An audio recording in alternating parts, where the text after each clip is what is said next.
Data milik Badan Intelijen Strategis TNI dan Inafis Polri diduga bocor dan diperjualbelikan di situs gelap. Pelaku peretasan meminta tebusan hingga 7.000 dolar Amerika Serikat atau sekitar 114 juta rupiah. Informasi dugaan kebocoran data diungkap akun X @falconvitsio. Menurut akun tersebut, pelaku peretasan adalah hacker dengan nama samaran Moonshexer. Moonshexer mengunggah file diduga berisi data BAIS TNI dan Inafis Polri. Hacker mengklaim punya data rahasia dan menjualnya hingga 7.000 dolar Amerika Serikat atau setara 114 juta rupiah. Polri menegaskan bakal mengusut pelaku peretasan Pusat Data Nasional dan sejumlah lembaga negara.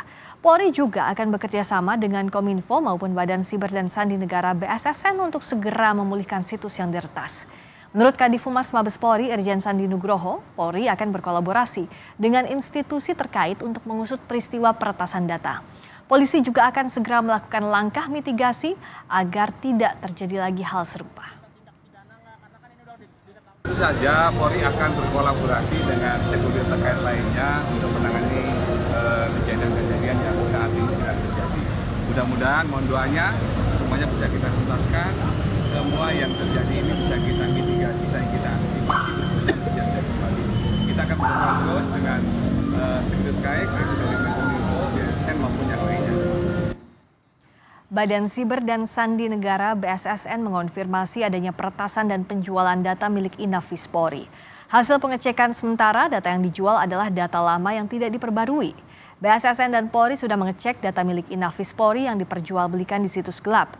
Menurut Kepala BSSN Hinsa Siburian, data tersebut merupakan data lama, namun BSSN mengklaim sistem Polri tak mengalami gangguan meski ada dugaan kebocoran data. Data ini kan ditemukannya di mana? Dasar sumber informasinya dari dark web kan? Dark web itu sama dengan pasar gelap. Jadi tentu kita cross check, kita konfirmasi dengan kepolisian. Apa benar ini data kalian? Mereka bilang itu ada data, memang data lama. Sekali lagi memang banyak sekali data, mungkin data-data lain masih ada namanya juga pasar gelap ya. Di pasar gelap banyak barang-barang, apakah ini barangnya seseorang tentu perlu dikonfirmasi. Dan ini sudah kita konfirmasi dengan kepolisian bahwa itu adalah data-data lama mereka yang diperjualbelikan di dark web. Kita akan bahas peretasan Pusat Data Nasional dan dugaan penjualan data milik lembaga negara di situs gelap bersama pakar IT dan keamanan siber Pratama Persada. Selamat malam Mas Pratama. Selamat malam Mbak Friska. Kalau tadi misalnya soal dugaan penjualan data milik lembaga negara, BSSN bilang bahwa itu data lama. Nah, ini patut dikhawatirkan atau tidak? Apa ini juga satu bukti bahwa mudah dibobolnya data milik lembaga negara, data penting bahkan?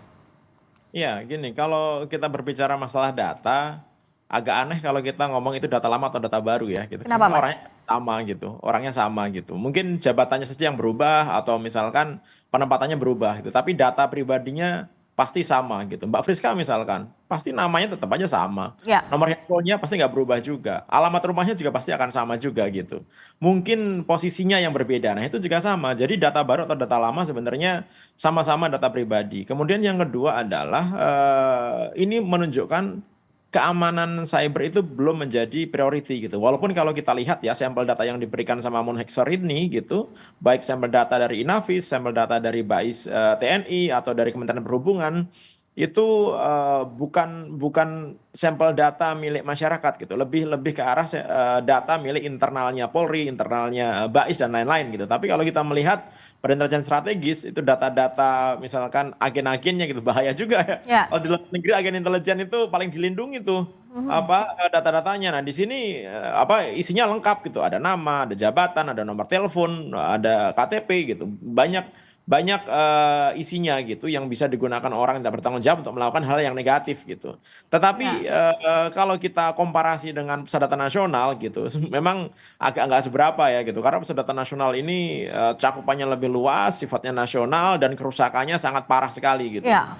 Sampai saat ini belum bisa direcovery gitu. Kalaupun harus ada recovery, butuh berapa lama waktunya, Mas Pratama, perkiraan? Ini Pusat Data Nasional ini diretas oleh grup hacker Lockbit gitu menggunakan varian dari malware Lockbit 3.0 yaitu Brain Cypher gitu yang sampai saat ini belum ada obatnya. Jadi saya belum pernah mendengar ada yang berhasil gitu melakukan dekripsi gitu, membuka file yang tadi disandi oleh si Ya, hacker itu dengan sukses gitu. Sehingga memang banyak yang jadinya kolaps, datanya memang rusak selamanya gitu, atau mereka bayar. Tetapi bayar pun ada yang memang dia dikasih kuncinya, ada yang nggak dikasih kuncinya oh gitu. Jadi gambling juga sebenarnya karena iya, bisa jadi diperas lebih banyak lagi ya? karena kita nggak tahu bayarnya ke siapa. Kita hanya dikasih dompet kripto gitu, kita suruh transfer ke situ, kita nggak tahu kelanjutannya apakah kita dikasih key untuk membukanya atau tidak gitu. Makanya membayar itu bukan option. Yang jadi masalah adalah ketika kita tidak memiliki sistem backup yang baik gitu, Ya. yang bisa kita gunakan untuk recovery. Jadi kalau kita mengharapkan PDN ini datanya terrecovery, saya nggak yakin dalam waktu sebulan, 2 bulan, setahun ini bisa di-recovery gitu. Karena ini menggunakan level enkripsi yang sangat tinggi gitu. Walaupun Ya. mungkin simpan sandi negara memiliki banyak-banyak cryptanalysis gitu, orang-orang yang bisa melakukan crack terhadap sistem yang sudah disandi gitu. Ya. Tapi musuh kita ini juga orang yang ngerti masalah persandian, ngerti masalah enkripsi gitu. Dan Ya. dia nggak main-main untuk itu. Oleh karena itu kenapa Lockbit ini termasuk salah satu grup hacker gitu yang paling ditakuti di seluruh dunia. Oke, agar masyarakat juga tahu apa kerugian yang bisa didapatkan. Kalau Pusat Data Nasional ini belum bisa ada recovery dalam waktu tadi, bahkan hingga 1 tahun, apa-apa yang jadi kerugian?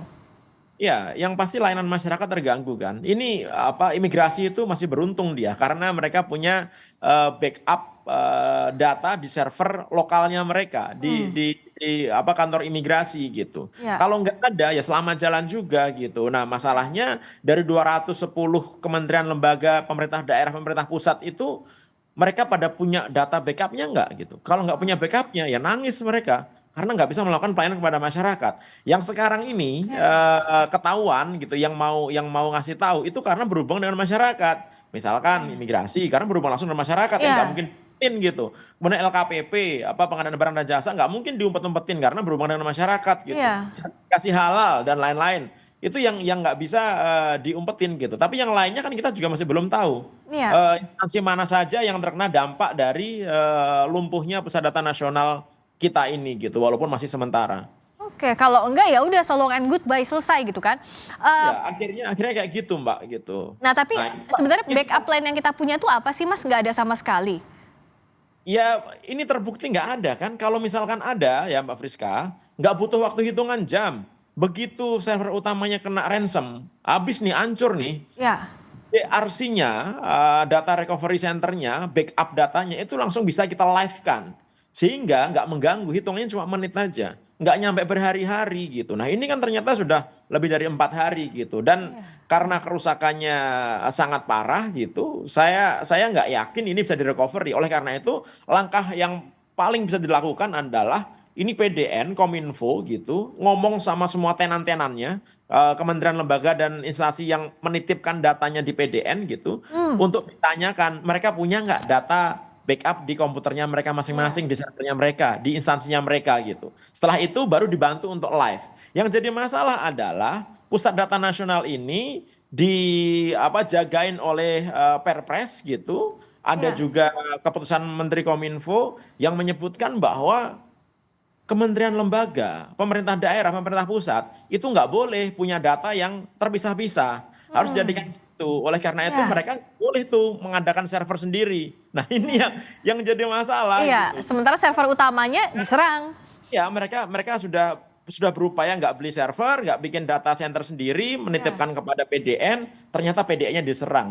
Yang saat ini mereka karena nggak punya data sendiri, jadi kebingungan gimana ini? Ya. Kan backupnya sudah diletakkan di PDN, Ya. server utamanya ada di PDN gitu. Mereka kan sudah percaya, ternyata nggak bisa merecovery gitu. Nah ini mungkin gitu masing-masing kementerian lembaga atau kementerian daerah itu organisasi pemerintah yang menitipkan datanya di PDN mungkin mereka masih punya data lah walaupun nggak banyak, walaupun nggak lengkap ya gitu. Iya, Tapi iya, daripada iya. ada itu yang nanti bisa dibantu untuk live lagi gitu.